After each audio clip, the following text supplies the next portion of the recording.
പ്രധാനപ്പെട്ട എല്ലാ താരങ്ങളെയും പറഞ്ഞപ്പോൾ ആഞ്ചലോട്ടി ഒളിപ്പിച്ച് വെച്ച 2 യുവതാരങ്ങളെക്കുറിച്ച് പറയാൻ മറന്നു. എൻട്രിക്കും റയാനും.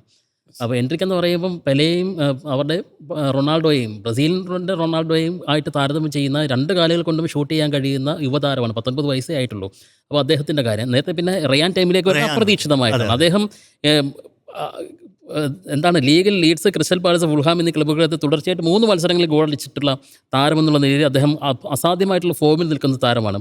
നേരത്തെ പറഞ്ഞ പോലെ ഉയരം അദ്ദേഹത്തിൻ്റെ ഒരു പ്രധാന ഘടകമാണ്. 1.87 മീറ്റർ ഉയരം, റൈറ്റ് വിങ്ങറാണ്. അപ്പോൾ അങ്ങനെ നോക്കുകയാണെങ്കിൽ ഈ 2 യുവതാരങ്ങളെ ആഞ്ചലോട്ടി ഏത് തരത്തിൽ ഉപയോഗിക്കാൻ കഴിയും? നിലവിലെ ഒരു ടീം ഘടന പ്രകാരം ഒരു 4-2-4 ഓപ്റ്റ് ചെയ്യുന്ന ആക്രമണാത്മക ശൈലി ആഞ്ചലോട്ടി പരീക്ഷിക്കുന്നുണ്ട്. ചില ഘട്ടങ്ങളിൽ അദ്ദേഹം ആക്രമണാത്മകമായ ഫുട്ബോളിനെ തന്നെയാണ് സാധ്യത. ഈ 2 യുവതാരങ്ങളെ എങ്ങനെ ഉപയോഗിക്കാനായിരിക്കും അദ്ദേഹത്തിന് സാധ്യത കൂടുതൽ? നിലവിലെ ഈ പ്രധാനപ്പെട്ട ടീമിനെ റിസ്ക് എടുക്കാൻ സാധ്യതയില്ല. ഒന്ന് ക്രൂഷ്യൽ മാച്ചുകൾ, അതായത് ഈ 2 മത്സരം സ്കോട്ട്ലൻഡിനെതിരെയും നല്ല ടൈറ്റ് മാച്ച് ആയിരിക്കും വരാൻ പോകുന്നത്, മൊറോക്കോക്കെതിരെയും ഭയങ്കര ടൈറ്റ് മാച്ച് ആയിരിക്കും വരാൻ പോകുന്നത്.